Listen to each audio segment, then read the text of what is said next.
Muito bem, este é a Conexão Futura aqui na tela do seu canal Futura na TV. E se você quiser também pode assistir nosso programa na internet, no nosso site que está aí na sua tela, futura.org.br/Conexão Futura. Você digita esse endereço no seu tablet, celular ou computador e pode conferir, além dos programas anteriores, os links para o Facebook, para o Twitter e para o nosso canal de vídeos no YouTube. Vale a pena acessar.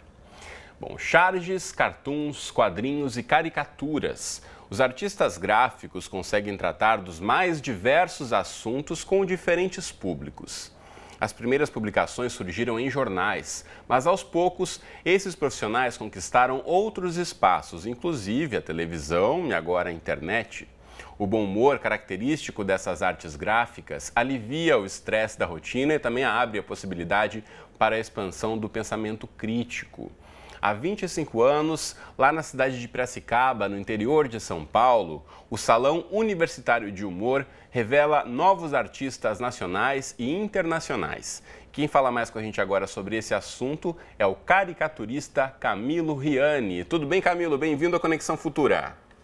Tudo bem, Cristiano? É um prazer estar aqui com vocês. Prazer é nosso em poder contar com você para explicar um pouquinho mais sobre essa trajetória, não só do país, mas da região em especial. Fala um pouquinho para a gente sobre o histórico desse evento aí que já vem formando gerações de novos cartunistas e caricaturistas também, né? Pois é, Cristiano. Piracicaba é conhecida mundialmente, né, entre os profissionais do humor gráfico como uma das capitais do humor. E isso começou lá em 74, com as jovens aqui de Piracicaba que criaram o Salão Internacional de Humor. Na época ainda, a ditadura, a censura, toda aquela situação dificílima. E o pessoal do Pasquim, que foi o grande jornal do humor gráfico da história brasileira, entre vários outros, mas o que foi muito destacado nessa época da ditadura, o pessoal do Pasquim veio como júri do primeiro salão aqui, às margens do rio Piracicaba.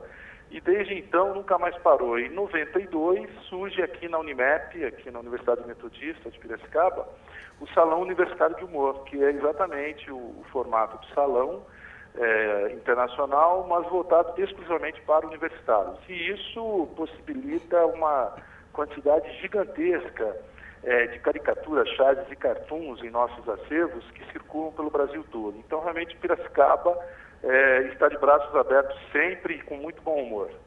Camilo, enquanto a gente falava aqui, já estávamos mostrando algumas fotos aí de edições anteriores também, o cartaz do salão, recentemente aí, que aconteceu. E eu quero saber de você um pouquinho sobre a questão da política, né? Você já mencionou aí que o salão iniciou durante o período da ditadura militar e ao longo de todo esse tempo aqui no país, principalmente, foi criando-se uma tradição, né, de tratar-se de assuntos relacionados à política através do cartoon e com muito humor. Queria que você falasse um pouquinho sobre essa tradição também, né, que de certa forma, através de um desenho, de uma imagem, você pode não só estar retratando um fato, mas também provocando uma reflexão, uma crítica muitas vezes. O que está por trás aí normalmente da construção de um cartoon?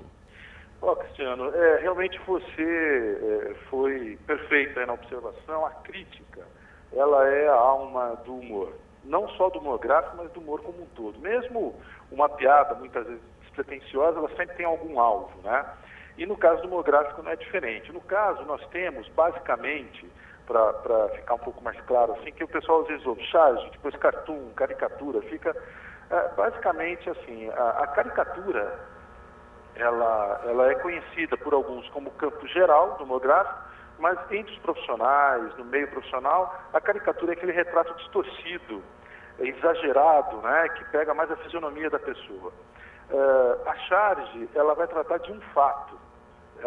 E esse fato tem que ser um fato recente, que está acontecendo agora, na política, na economia, nos esportes. Então essa é a charge que a gente vê nos jornais todo dia.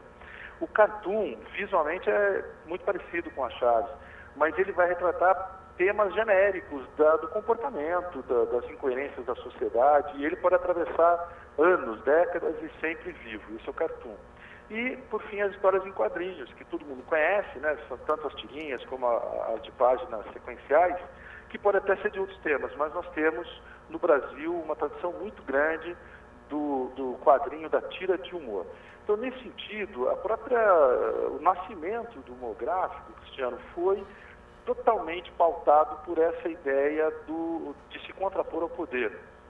E isso é interessante, porque quando surge o humor gráfico, e na realidade há várias hipóteses, né, do surgimento, a mais aceita, ela vem do Renascimento, inclusive Da Vinci foi um elemento, um homem central nessa questão da história do humor gráfico, porque ele foi um dos primeiros a registrar caricaturas, ele fazia alguns estudos distorcendo de propósito narizes, bocas e tal, e isso foi gerando uma aproximação com esse tipo de arte. Só que a imprensa não existia. Então, quando surge a imprensa, e principalmente depois do século XVIII, você tem esse desenho distorcido já com alguma cena acontecendo. E quem era o alvo? Eram os poderosos.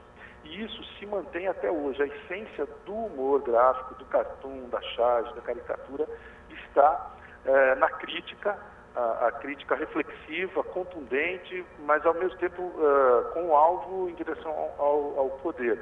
Por exemplo, você nunca vai fazer uma charge, um cartoon de alguém que é a vítima. E isso daí é praticamente inconcebível numa obra de humor gráfico. Então, sempre foi muito ligado à política. Agora, uma coisa que é interessante, Cristiano, é que quando a gente fala que o alvo é o poder, geralmente as pessoas associam aos cargos, né? Então, por exemplo, é o prefeito, é o governador, é o presidente e tal.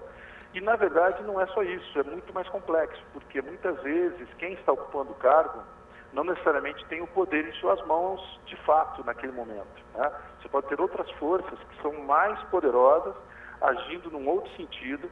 Então, para o cartunista, é muito importante ter uma base sólida de formação cultural, leitura, acompanhar o noticiário diário, e tudo isso vai dando combustível e munição para a gente poder atirar no alvo certo. Mas bacana, Camilo. Enquanto você fala, a gente está mostrando aqui novamente mais algumas imagens para ilustrar um pouco o nosso bate-papo, e de fato a gente percebe aqui muito a questão do humor e de uma ironia e também de uma provocação. E você falava já em relação à preparação desse profissional, né? Além desse dom ou dessa vocação, muitas vezes, que a pessoa já tem que ter, né, para ter uma sacada, para poder fazer uma piada e desenvolver um raciocínio em relação a isso, de que forma também já existem cursos para capacitar e para formar ainda mais em relação ao desenho? Quais os caminhos aí para quem quer se tornar um profissional dessa área, seja para criar aí as suas tirinhas, ou para criar charges, ou para ser um cartunista? Olha, o que a gente costuma falar, que é o elemento principal, é a curiosidade. Não tem jeito. Isso daí não seria nem só na área do humor gráfico ou da arte, e no geral, em qualquer profissão. Mas veja bem, na área do humor gráfico, você vai lidar com o combustível principal, que são os conflitos da própria sociedade, os processos históricos, essa discussão em torno do poder e das artimanhas políticas, e até a caricatura também. A caricatura, muita gente imagina pelo visual, que é uma coisa um pouco mais assim, não trata tanto de um acontecimento, mas sim de uma pessoa, e às vezes é um artista da televisão. Tá? Mesmo para você ser um bom caricaturista, tem que ser muito curioso. Curioso no sentido de olhar o trabalho de muitos artistas, procurar saber como surgiram esses estilos. Ou seja, curiosidade é o ponto principal. A partir daí, o resto você tem que ir atrás, que seria o quê? Pesquisar referências de grandes profissionais, isso é fundamental, tem que olhar muito, tem que treinar o olhar. O pessoal às vezes acha que é treinar a mão só, mas a imagem vai nascer do teu olhar e do que você consegue. Então é treinar o olhar, ver muitas exposições, assistir muitos filmes, ler muitos livros, ver muita coisa. E aí, a partir disso, lógico, procurar, como você falou, algum curso que aperfeiçoe aquele detalhe que às vezes você fica ali patinando durante anos e em uma aula seria resolvido. Então, procurar alguns cursos, né, na área de desenho, na área de artes visuais, e aí começar a arriscar. Isso é importante também, você tem que ter curiosidade ir atrás e tem que ter cara de pau, né? Porque você tem que fazer e ouvir muitos nãos, né? Até você sem dúvida, né? Até conseguir, na verdade, já desenvolver um próprio estilo, né? Também não ficar só aí a partir das suas referências, você criar a sua própria, seu próprio traço, sua própria personalidade através do trabalho. A gente está quase chegando no finzinho do nosso tempo para o bate-papo, Camilo, mas eu queria uma reflexão sua. Entre as imagens que mostramos aqui, tem uma que mostra ali 2 personagens na rede social e eles meio que se bicando e cada um ali com o seu telefone celular. Acho que ilustra um pouco também as formas de consumo das artes, do humor gráfico também, de que forma você, como profissional da área, vê aí a tecnologia trazendo um novo espaço para essa discussão, para esse consumo também, de um novo público. Como é que tem revolucionado aí a tecnologia a partir do uso da internet, por exemplo? Para a área de humor gráfico, sem dúvida, foi uma mudança muito grande, né? E, inclusive, para o bem e para o mal, como a gente costuma falar. Por quê? Quando você tem essa migração para as mídias digitais, ocorre um fenômeno muito grande nas mídias impressas, que vai o custo do papel, de toda aquela estrutura física, né? E muitos jornais têm abandonado de uma maneira equivocada, na nossa avaliação, várias características da imprensa publicada ainda nos moldes tradicionais. Então, uma desses cortes, vamos assim chamar, vem na área da ilustração, na área do humor gráfico e tudo mais. Então, fatalmente, esse artista acaba migrando para a internet. O lado bom é que isso dá uma visibilidade, multiplica o alcance de uma maneira incomparável com qualquer outro veículo. Então, é uma questão do profissional ter a leitura crítica também nesse aspecto. Ele ter uma dedicação para aquilo que é a história, a tradição e a força nomográfica, a mídia impressa, mas também estar conectado com essa nova realidade que são as mídias digitais, sociais, e com certeza, se bem usadas, são excelentes. Se mal usadas, a gente já sabe o resultado também. Muito bacana, então. Preciso me despedir de você, Camilo Riani, caricaturista, conversando conosco aí, falando um pouquinho sobre o trabalho dessa profissão tão bacana e do Salão de Humor Gráfico que acontece aí todos os anos em Piracicaba. Muito obrigado, Camilo, pela participação aqui no Conexão. Um abraço. Ok, eu que agradeço. Um abraço. Até mais. Até mais. E aproveito e agradeço também à TV Unimap, parceira do Canal Futura, que nos ajudou na produção dessa entrevista. E na próxima entrada aqui do Conexão Futura, a gente volta para falar sobre a importância do lazer para manter a produtividade. Mas como conseguir aí o tempo para mais esse compromisso na agenda? Bom, essa é uma discussão que você não pode perder e que teremos aqui no estúdio daqui a pouquinho quando voltarmos com Conexão Futura. Até já!